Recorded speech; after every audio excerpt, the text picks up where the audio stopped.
People wrote me off. You know what? I just got up. I got up. I kept coming to work. I'm back. I just kept coming. I kept showing up. Because eventually, well, what you gonna do? You know, my father used to always tell me something. You're gonna either get over it or die mad. You got two choices. You can get past it or you can die mad. Now, if you wanna die mad, carry your ass on and just die mad. But God forgave me, so I got up and I kept going. Your mistakes don't define you. Life is 10% what happened to you, is 90% what you do about it. I just stood up like I had some dignity, and I just kept performing. Maybe you're just trying to do something nice for your kids or your grandkids. Write it down. How much you want to make a year? How much would you like to see in a savings account? Write this stuff down. This is critical information. It's not a magic trick, man. Quit tripping. This is real. This is how it works. Rich people do this all the time. We ain't out here just making paper because we that good at it and God love us more than he love you. That ain't why we getting it. We getting it because we understand the principles of success and we apply them to our life. Don't let these rich people out here fool you. I said in the intro that I wasn't who I was in my 20s, my 30s, and my 40s. Because see, back then, my faith was on a short rope. See, so my connection to God was let's just say limited. But back then though, I was in much shallower water. So sometimes my anchor could hold me in place when I used it.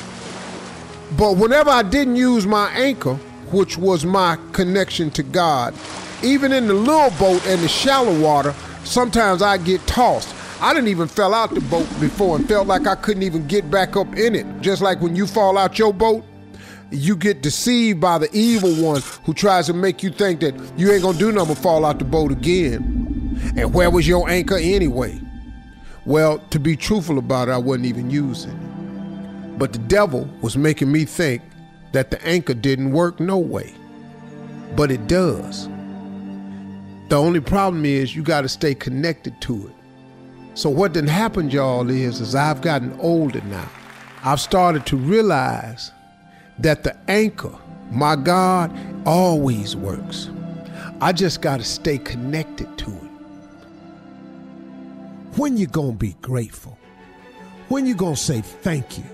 When it's gonna come out your mouth, man, that I may not be where I want to be, but I sure am grateful for what you've given me so far, for the things I have today, because I don't have to have these things. You know what that does? That then opens up room for more stuff to come your way to be grateful for.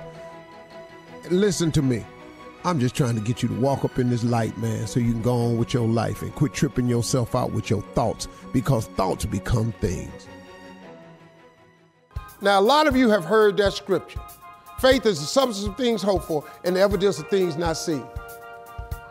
I've heard that so many times, but they never explained it to me at my mama's church. Listen to this. Faith is the substance of things hoped for. You know what that means? All faith is hard hoping. It just starts with hope. Remember when you was little and you hope you got a bike for Christmas and you went downstairs one year and you had the bike for Christmas? You remember when you hope you graduate from school and you mess around and you got a diploma? You remember when you hope you could find a job and you looked up and you got employed? When it's gonna strike a nerve in you that if you hope hard enough, that hope should transfer, if you get smart, into some form of faith.